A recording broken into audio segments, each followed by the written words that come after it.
Okay, hey guys. So today I just wanted to make a video on how TFSAs work, as this doesn't seem to be like common knowledge among Canadians. The TSFA is actually one of the best accounts you could have. If you're in Canada, this is kind of like Canada's version of the Roth IRA. So it stands for a tax-free savings account. And unlike your RRSP, your contributions are not deductible. So say if you made 100,000 and you contributed 10,000 into your TSFA, you would not be able to deduct that against your income.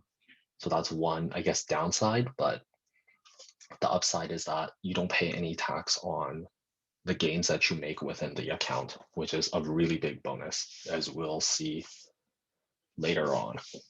But so these are the contribution limits since Canada, or since the Canadian government has introduced the account. So from 2009 to 2012, each of those years, the limit has been 5,000. 2013 and 2014, 5,500. 2015 was kind of a weird year where the limit was 10,000. 2016 to 2018, it was 5,500. And then the past 2 years, 2019 and 2020, has been 6,000. Which, so if you have contributed the max amount every single year, with no gains made, you would currently have 69,500, which shouldn't be the case because you should be investing in whatever assets that fits your lifestyle. So you should have substantially more than that.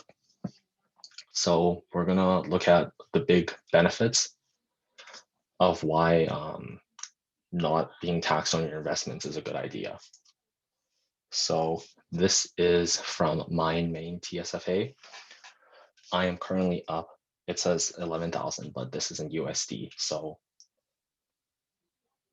technically I'm at 18,000 Canadian is the total gain on this position. So if this was not in a TSFA, so if this was in a margin account, let's say, and I decided to sell it now, I would have to pay its, how capital gains tax is calculated is you pay tax on half of your total gains. So you would pay tax on, in this case, $9,000.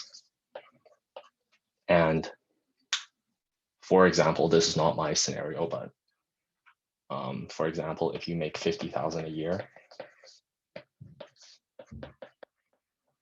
and you live in Ontario, and this will be different for everyone as different provinces have different marginal tax rates.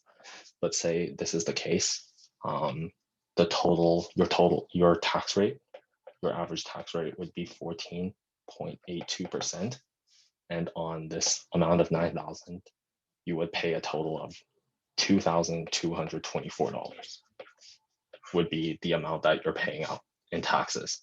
But in this case, we don't pay any tax because we are in a tax sheltered account, which is the big benefit.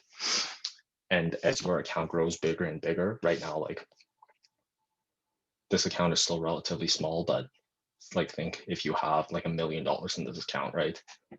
Being taxed at 14.8% for gains it adds up to a lot of money.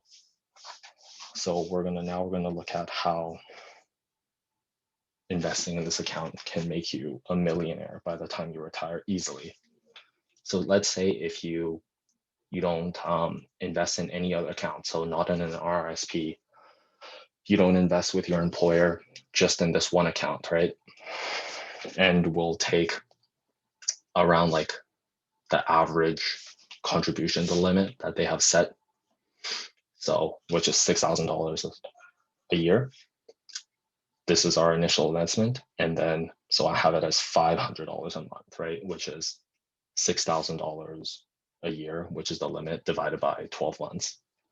And say if we're starting off when we're 20, so you have 45 years of contribution growth before you retire. And we're taking a very, very conservative 7%. So this is assuming that we're not looking at investing ourselves. We're not doing research or anything like that. We're just investing into the S&P 500 index, and we're just letting it match the market. This is the traditional return that the market will give you over a long time, even with inflation factor in, because usually it would be around 10%. So we're minusing the 2% for average inflation. And with this compounded annually, in 45 years, we can expect to have around 1,840,000, which, as long as you are living pretty modestly, this is, it is really not that hard to retire as a millionaire these days. Yeah, so if you have any more questions, feel free to leave it in the comments. And I would appreciate it if you left a like. Thanks.